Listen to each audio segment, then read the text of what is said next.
Good morning, student. Today we will start lesson 10, Work, Energy and Machine. Work. We all are familiar with work. हम सभी जो है काम से परिचित हैं, काम को जानते हैं, वर्क को पता होता है हमें क्या है. Every day we do some work. Daily ना डेली हर रोज़ हम कोई ना कोई वर्क करते रहते हैं. Work refers to an activity which involves a force and a movement of a body over a distance. Work क्या है? एक एक्टिविटी है जिसमें फोर्स होती है और बॉडी की क्या होती है? मूवमेंट होती है. ओवर अ डिस्टेंस, कुछ दूरी पर बॉडी की मूवमेंट होती है. यानी जिसमें हम फोर्स लगा रहे हैं, जिसमें हम क्या लगा रहे हैं? फोर्स लगा रहे हैं और जो हमारी बॉडी है वो मूव कर रही है कुछ डिस्टेंस तक. Suppose you try to push a wall and the wall does not move. You do not work anything. Suppose करना है कि आपने पुश कर रहे हो वॉल को, यानी दीवार को पुश कर रहे हो और जो दीवार है वो मूव नहीं कर रही. जब दीवार ने मूव नहीं किया तो जो वर्क है नहीं हुआ. इसका मतलब you do not work anything, कि आपने कोई भी वर्क नहीं किया. आपने सिर्फ फोर्स लगाई, दीवार को पुश किया तो वहाँ पर फोर्स लगी, लेकिन जो दीवार है वो मूव नहीं हुई तो वहाँ पर कोई काम नहीं हुआ. वर्क कब होगा? जब फोर्स तो लगेगी, साथ में बॉडी की मूवमेंट भी होगी कुछ दूरी पर. यानी कि या तो बॉडी की मूवमेंट होगी या फिर जो ऑब्जेक्ट है वो मूव करेगा, हिलेगा. लेकिन जो वॉल है वो नहीं हिली, नहीं मूव हुई, इसलिए वर्क नहीं हुआ. The force required here to move the wall is equal to the weight of the wall. जो फोर्स यहाँ पर रिक्वायर की गई है मूव करने के लिए, यानी कि जो फोर्स हम लगा रहे हैं वॉल को मूव करने के लिए, is equal to the weight of the wall. उस वॉल जो दीवार का वेट है उसके अकॉर्डिंग होनी चाहिए. Work is not said to be done if there is no movement of an object in the direction of force. Work नहीं कहा जाएगा. क्यों नहीं कहा जाएगा? क्योंकि यहाँ पर ऑब्जेक्ट की मूवमेंट नहीं हुई है. जो ऑब्जेक्ट है वो अपनी पोजीशन से नहीं हिला है. इन द डायरेक्शन ऑफ फोर्स, जब हम क्या लगा रहे हैं? फोर्स. अब यहाँ पर देखो, जो वॉल है वो क्या है? ऑब्जेक्ट. क्योंकि हमने क्या करना है? ऑब्जेक्ट को मूव करना है. और जैसे a boy trying to push the wall, जो बॉय है वो वॉल को, दीवार को पुश कर रहा है, लेकिन जो दीवार है वो मूव नहीं हो रही, तो जो वर्क है वो नहीं हुआ. So in terms of science, two conditions are there to say that the work is done. Science की टर्म्स में, यानी साइंस में दो कंडीशन होती है तब माना जाएगा कि वर्क हुआ है. पहली कंडीशन क्या है? Force should act on an object. और सेकंड क्या है? The object must be displaced. यानी कि फोर्स ज़रूरी है. हम किसी ऑब्जेक्ट पर फोर्स लगा रहे हो और जिस ऑब्जेक्ट पर फोर्स लगा रहे हो वो डिस्प्लेस्ड हो, यानी उसने कुछ डिस्टेंस ट्रैवल किया है, कुछ दूरी पर वो हिला है, मूव किया है. तो वर्क डन क्या हुआ? Force multiply displacement. यानी कि जो हमने फोर्स लगाई मल्टीप्लाई डिस्प्लेसमेंट यानी कि वो उसने कितना डिस्टेंस ट्रैवल किया, कितनी दूरी पर वो गया. तो फोर्स को F से हम डिनोट करते हैं और डिस्प्लेसमेंट को S से. तो वर्क डन क्या हुआ? फोर्स मल्टीप्लाई डिस्प्लेसमेंट, यानी F मल्टीप्लाई S. एनर्जी. तो a simple machine help us to do work with ease. Still we have to apply some sort of force. We get this force from energy. Energy is the capacity to do work. उसने क्या कहा है कि जो एक simple machine होती है वो हेल्प करती है, हमारे काम को इजी करती है. To do work with ease, यानी जो सिंपल मशीन्स होती है वो वर्क काम करने में हेल्प करती है, ईजी हो सकता है उनसे काम. Still we have to apply some sort of force. लेकिन उसके लिए भी हमें क्या चाहिए था? फोर्स. फिर भी हमें कुछ फोर्स लगानी पड़ती है. We get this force from energy, और ये हम फोर्स कहाँ से लगाते हैं? एनर्जी। एनर्जी क्या है? Energy is the capacity to do work. Energy वो कैपेसिटी है जिससे हम कोई भी काम, कोई भी वर्क कर सकते हैं। अगर हमारे अंदर एनर्जी नहीं होगी तो क्या है, हम फोर्स नहीं लगा पाएंगे। अगर हम फोर्स नहीं लगा पाएंगे तो कोई भी काम नहीं होगा, क्योंकि काम करने के लिए सबसे पहले ज़रूरी क्या है? फोर्स होना ज़रूरी है। Sources of energy. An energy resource is something that is used to provide energy. Energy resource वो है जिससे हम, जो हमें एनर्जी क्या है? प्रोवाइड करता है, एनर्जी देता है। There are lots of different energy resources. यहाँ पर बहुत सारे एनर्जी रिसोर्सेज हैं जिनसे हमें अलग अलग एनर्जी मिलती है। A tree needs energy to grow. जो ट्री है यानी कि पेड़ है, उसको एनर्जी की ज़रूरत होती है ग्रो होने के लिए, बड़ा होने के लिए। Our body needs energy to work and play, और हमारी बॉडी को एनर्जी की ज़रूरत होती है काम करने के लिए और खेलने के लिए। नेक्स्ट है a car needs energy to move, और जो कार है उसको एनर्जी की ज़रूरत होती है मूव करने के लिए। Where does all this energy come from, तो ये सभी जो एनर्जी है ये कहाँ से आती है? The sun is an energy resource for trees and plants, पेड़ और पौधों के लिए, पेड़ और पौधों के लिए सन एक एनर्जी रिसोर्स है जहाँ से एनर्जी मिलती है। यानी सन, पेड़ और पौधों को एनर्जी कहाँ से मिलती है? सन से।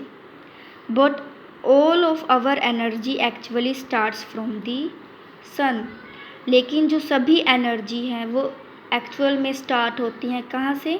सन से। Think about when you ride your bicycle, जब आप बाईसाइकिल चला रहे हो यानी कि आप साइकिल चला रहे हो, where does the energy come from, तो वह एनर्जी कहाँ से मिलती है आपको? साइकिल चलाने के लिए एनर्जी आपको कहाँ से मिलती है? The energy comes from the food that you eat, वो एनर्जी मिलती है आपको फूड से, जो आपने खाना खाया है उससे। The food you get from plants and animals, और वो फूड कहाँ से मिला आपको? प्लांट्स से या फिर एनिमल्स से। तो एनिमल्स डिपेंड ऑन प्लांट्स, और जो एनिमल्स है वो प्लांट्स पर डायरेक्टली और इनडायरेक्टली डिपेंड होते हैं। यानी कि जो एनिमल्स है, जानवर है, वो अपने फूड के लिए, भोजन के लिए प्लांट्स पर निर्भर होते हैं, डायरेक्टली या फिर indirectly. Plants use sun's energy to make food, और जो प्लांट्स है वो अपनी फूड बनाने के लिए सन की एनर्जी को यूज़ करते हैं। Thus the sun is the main source of energy, इससे हमें क्या पता चलता है कि जो सन है वो मेन सोर्स ऑफ एनर्जी है। Wind, water and fossil fuels are also the sources of energy. Wind, water और फॉसिल फ्यूल्स भी एनर्जी के क्या हैं? सोर्सेज हैं। नेक्स्ट है various forms of energy. This energy is form due to chemical reaction of molecules and compounds, जो ये energy बनती है ये केमिकल रिएक्शंस होती हैं किसके बीच में? मॉलिक्यूल्स और कंपाउंड्स के बीच में। मॉलिक्यूल्स और कंपाउंड्स क्या होते हैं? ये आप हायर क्लासेस, बड़ी क्लासेस में रीड करेंगे। मैकेनिकल एनर्जी, पहली एनर्जी क्या है? Mechanical energy. Mechanical energy is energy stored in objects by the application of a force. Mechanical energy वो एनर्जी है जो ऑब्जेक्ट में स्टोर होती है by the application of force, जब कोई भी फोर्स लगा रहे हैं हम। Wind turbines convert the kinetic energy into mechanical power in the wind. जो विंड टर्बाइंस होती हैं वो काइनेटिक एनर्जी को मैकेनिकल एनर्जी, मैकेनिकल पावर में कन्वर्ट कर देती है। विंड टर्बाइंस क्या होते हैं? जैसे इस पिक्चर में शो किया गया है, ये होते हैं विंड टर्बाइंस जो हवा के कारण चलते हैं। इससे क्या होता है? ये काइनेटिक एनर्जी को मैकेनिकल एनर्जी में कन्वर्ट कर देते हैं, बदल देते हैं। Stretched springs and stretched rubber bands are examples of potential energy. जो स्प्रिंग्स होते हैं या फिर रबर बैंड्स होते हैं, अगर उनको हम कंप्रेस करेंगे, दबाएंगे या फिर उनको स्ट्रेच करेंगे, खींचेंगे, ये किसके एग्जांपल्स हैं? ये पोटेंशियल एनर्जी के। क्योंकि इनसे इनकी क्या पोजीशन क्या हो रही है, शेप क्या हो रही है, चेंज हो रही है। A moving motor van is an example of kinetic energy. और जो मूविंग मोटर वैन है यानी कि वैन या कोई गाड़ी है वो मूव कर रही है with the help of motor, जो उसके अंदर मोटर होती है, वो किसका एग्जाम्पल है? काइनेटिक एनर्जी का। It is of two types की होती है kinetic energy which is moving object possesses, and potential energy which is stored in an object. Kinetic energy वो होती है जिससे जो ऑब्जेक्ट क्या है वो मूव करता है, और पोटेंशियल एनर्जी क्या होती है जो ऑब्जेक्ट में स्टोर होती है। नेक्स्ट एनर्जी आती है gravitational energy. Gravitational energy, the gravitational energy is the energy of a place और पोजीशन। ग्रेविटेशनल एनर्जी वो होती है मतलब प्लेस और पोजीशन एक टाइप की एनर्जी, प्लेस और पोजीशन की एनर्जी होती है gravitational energy. For example, water in a reservoir behind a hydro power dam is an example of gravitational energy. When the water is released to spin the turbines, it becomes motion energy. जो dam में water होता है, hydro power dam मतलब वो जिससे हम पानी से इलेक्ट्रिसिटी बनाते हैं, वाटर से बिजली बनाते हैं, वो एक एग्जाम्पल है ग्रेविटेशनल एनर्जी का। When the water is released to spin the turbines, कैसे बनती है? जब वाटर को बिल्कुल बड़े प्रेशर में छोड़ दिया जाता है जिससे कि जो टर्बाइन्स है वो घूमने लगते हैं पहियों की तरह, जिससे कि जो मोशन एनर्जी है वो जनरेट होती है, इससे जो इलेक्ट्रिसिटी है वो अवेलेबल होती है हमें। नेक्स्ट है electrical energy. Electrical energy is the movement of electrons. Electric energy electrons के मूवमेंट की वजह से होती है। Lightning and electricity are examples of electrical energy. जितनी भी लाइटनिंग होती है या फिर इलेक्ट्रिसिटी होती है वो सब एग्जांपल है इलेक्ट्रिक एनर्जी का। Sound energy, sound is the movement of energy through substances. Sound energy की वो मतलब जो एनर्जी है वो मूव करती है सब्सटेंसेस के बीच में। Sound is produced when an object vibrate. Sound तब होती है जब कोई ऑब्जेक्ट जो है वो वाइब्रेट करता है। Musical instruments are examples of sound energy. जितने भी म्यूज़िकल इंस्ट्रूमेंट्स हैं वो क्या है? एग्जांपल्स हैं साउंड एनर्जी का। The vibration produced by an object get transferred and they produce sounds. जो ऑब्जेक्ट के द्वारा वाइब्रेशन होती है वो किस में ट्रांसफ़र हो जाती है? यानी कि जो ऑब्जेक्ट के द्वारा वाइब्रेशन प्रोड्यूस की गई है वो ट्रांसफ़र हो जाती है, जिससे कि वो क्या प्रोड्यूस करते हैं? साउंड्स, जिससे कि हमें जो साउंड है, आवाज़ें हैं वो सुनाई देती हैं। नेक्स्ट है heat energy. Heat energy is the internal energy in substances. Heat energy जो है वो इंटरनल एनर्जी होती है। Geothermal energy an example of thermal energy. Geothermal energy एक एग्जांपल है थर्मल एनर्जी का। जियोथर्मल एनर्जी वो एनर्जी होती है जो अर्थ के अंदर से प्रोड्यूस होती है। The vibration and movements of atoms and molecules with in substances also give thermal energy. जो एटम्स है या मॉलिक्यूल्स हैं उनकी वाइब्रेशन और मूवमेंट की वजह से जो हमें जो थर्मल एनर्जी मिलती है। Chemical energy, this energy is the energy stored in atoms and molecules. ये एनर्जी भी एटम्स और मॉलिक्यूल्स में स्टोर होती है। Biomass, petroleum, natural gas and coal are examples of stored chemical energy. ये सभी जो एग्जांपल हैं वो केमिकल एनर्जी के हैं। Garbage, industrial waste, sewage, cow dung and other waste materials form biomass. Biomass कैसे बनता है? बायोमास यानी कि खाद।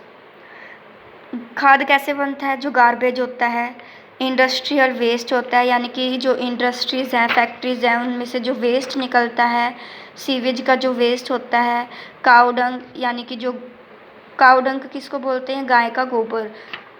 वो इन सभी को मिलाकर क्या बनता है? बायोमास।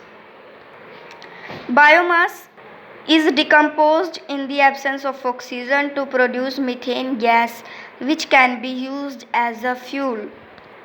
बायोमास जो है वो डिकम्पोज्ड होता है ऑक्सीजन की एब्सेंस में, यानी जब ऑक्सीजन नहीं होगा तो बायोमास क्या होगी, डिकम्पोज्ड होगी, जो हमें क्या देगी, मीथेन गैस, जिसका हम यूज़ करते हैं एज अ फ्यूल के रूप में यूज़ करते हैं। The residue can be utilised as a manure, और जो बच जाता है वो उसको हम मैन्योर के रूप में यूज़ कर सकते हैं। मैन्योर भी खाद को बोलते हैं हम, मैन्योर भी, जो हम मिट्टी में मिक्स करते हैं जिससे कि जो प्लांट्स हैं, ट्रीज़ हैं, उनको अच्छे से मिनरल्स मिल सके। Gobar gas plants are becoming popular in our villages, और जो गोबर गैस प्लांट्स होते हैं वो भी विलेजेस में, गांव में बहुत पॉपुलर होते हैं।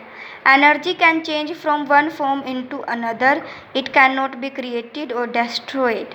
जो एनर्जी है हम उसको चेंज कर सकते हैं एक रूप से दूसरे रूप में, यानी कि वन फॉर्म से into another form. It can not be created, ये क्रिएट नहीं की जा सकती और ना ही डिस्ट्रॉय, ख़त्म की जा सकती है। तो law of conservation of energy क्या है? The law of conservation of energy is the total amount of energy will remain the same. Law of conservation of energy ये कहता है कि जो टोटल एनर्जी है वो सेम रहेगी। Energy of an object never increases और डिक्रीजेज। जो ऑब्जेक्ट की एनर्जी है, किसी भी ऑब्जेक्ट की एनर्जी ना तो वो इंक्रीज़ होगी ना डिक्रीज़ होगी, यानी कि ना तो वो बढ़ेगी ना ही कम होगी।